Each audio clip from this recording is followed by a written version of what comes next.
Good day, everybody. So this is the final step in your Caldera spot color uh, process and how you want to verify that you put in the proper values uh, for your spot colors into the Caldera. So the first thing I do is I make what I would call a verification strip. Personally, I would let's organize what we have here. And for this example, we're going to say that I've made a red spot color that I've been working on. But I am using a color that's going to be completely different visually. What I like to do is I'll type the ID. I'm not going to go through it here, but I would type the ID and the values that you have come up with in your testing process. So this way you have it as a match and a frame of reference, just in case if anything happens, catastrophic computer error. You also have the print to use to double check to see when you're doing actual final prints on work, just to verify if there's even printer drift. So this is a very nice little piece to have as a control strip.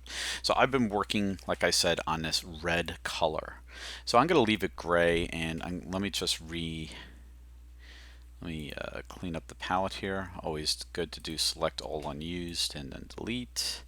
And then we just have this one color, which is now called Pantone Cool Gray 6. Obviously, I'm not going to overwrite that value in Caldera, though I could. Anyway, what I'm going to do is I'm going to call this a new spot color. These are just breaks. These are where I'm going to call it Mike's Hot Sauce, because I like hot sauce. And I'm going to still leave it these values, even though I've been working on a red. Again, we're creating a verification strip. And I'm going to save this file. And you could do it in InDesign or Illustrator. I'm going to save it into a folder where I could pick it up at the Caldera rip. I'm going to call it Mike's Hot Sauce.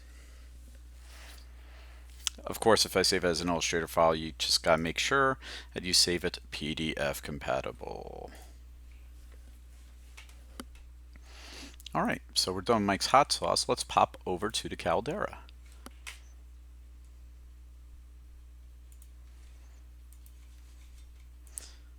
Alright, so we're at our wonderful Caldera. And there are two ways that the color libraries, well, first let's import the file, right?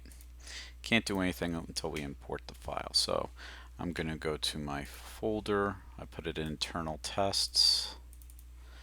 And somewhere down here, we're going to see Mike's Hot Sauce. There we go. Open that up.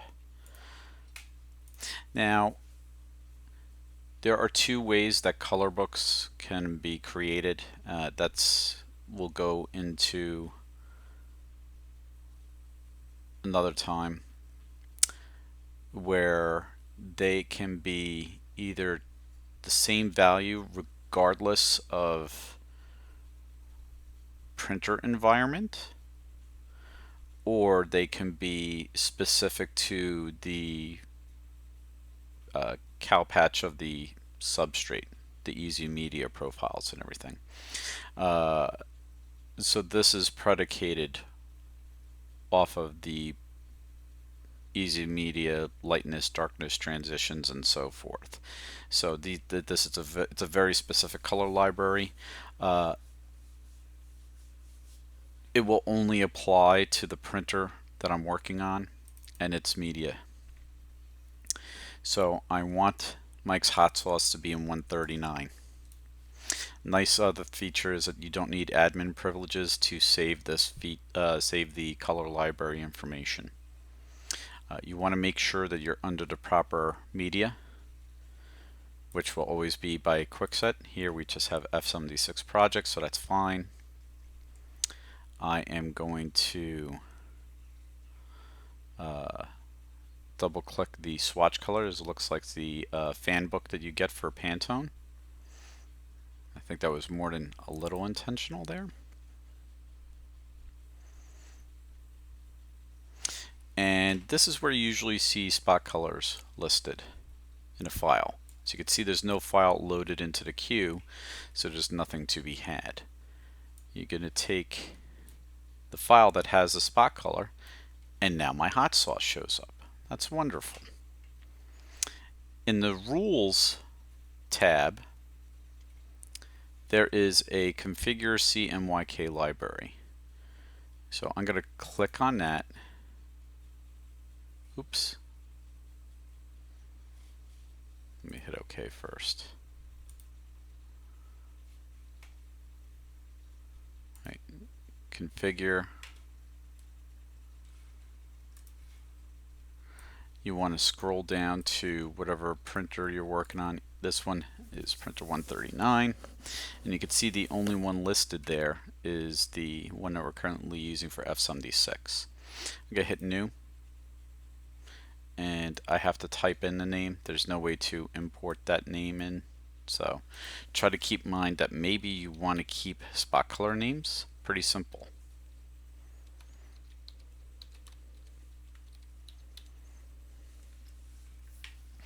And Mike's hot sauce is going to be 100 magenta, oops, and 70 yellow, no black, no cyan, and I'll hit OK. It kind of looks like almost hot sauce to me, at least red. Come on. And then I will hit OK. Now this will save that library. If you don't have the queue set up before, enable spot color processing, and then the range, there's certain rules that you have to set up here. Is it could be for vectors or image or both? Typically we do both, but for this process we know we've been doing vector. The details, right now it hasn't been set to pick up because we just left it in there and we just saved it. That's why you're not seeing my new hot sauce values in there. So I'm going to quit out.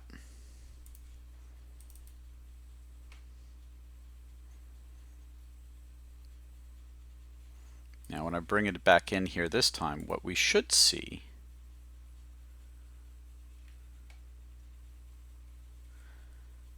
is now it says, and you can see here the defaults: lab mapping disabled, CMYK mapping, search for color in the matching library. And you'll notice right here, output, it says library. So it's not based off an ICC profile or talking with the file for any type of color values other than it's the spot color, and it's picking it up from the library. So when you go to details now and I highlight it, you can see that your gray is now going to convert to red. And those are the lab value translation of that 170 of my hot sauce. So that's pretty much how you would set it up. I'm going to have a quick set made for swatches, which will have the color management disabled, and that will allow for us to get to quicker produce these swatches without me in the future. You got to remember that you're probably going to have to do this on a substrate specific. So if I had 10 different substrates, I need to do spot colors for specific colors per printer. It takes a little work. All right. So I hope this video was informative, and definitely play around with it. Thank you.